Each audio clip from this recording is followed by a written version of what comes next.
Donc on a 2 animateurs multimédia qui gèrent un espace public numérique qui se trouve dans la médiathèque, un espace public numérique qui se trouve ici, et on va ouvrir bientôt un espace public numérique dans les locaux de la Fourmilière, qui est le centre social du territoire. Ensuite, il y a un pôle information jeunesse, donc, qui vise à faire à la fois de la formation individuelle auprès des jeunes sur tous les sujets qui concernent leur vie, la santé, le logement, la sécurité routière, la prévention des conduites à risque, etc.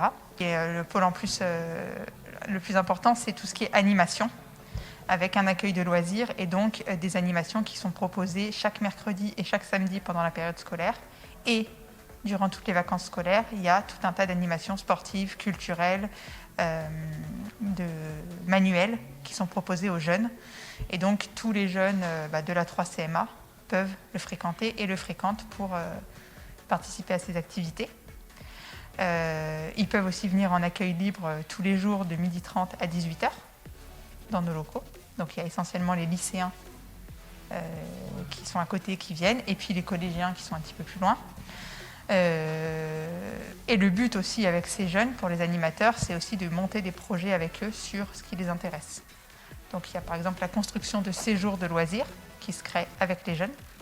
Donc si les jeunes ont une idée de séjour, là en ce moment par exemple il y a un séjour qui est en train de se monter pour faire un séjour itinérant en vélo. Alors avec la crise Covid, il y a l'espace jeune a réorganisé ses locaux pour pouvoir accueillir les jeunes en respectant les gestes barrières. Donc on les accueille avec les masques, le lavage de mains et le respect de la distanciation sociale. Et du coup les conséquences, c'est que ça correspond peut-être moins à ce que les jeunes souhaitent, donc il y a moins de fréquentation. Les jeunes sont quand même essentiellement en cours ou chez eux. Ils peuvent moins sortir, donc la conséquence c'est qu'il y a moins de fréquentation. On essaye quand même de garder du lien avec eux en restant ouverts, en restant à leur écoute.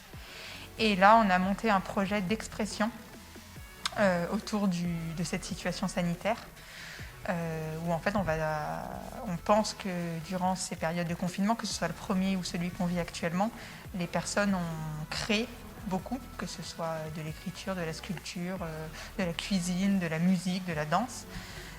Et donc du coup on aimerait pouvoir valoriser toutes ces créations sur une galerie virtuelle qu'on va gérer.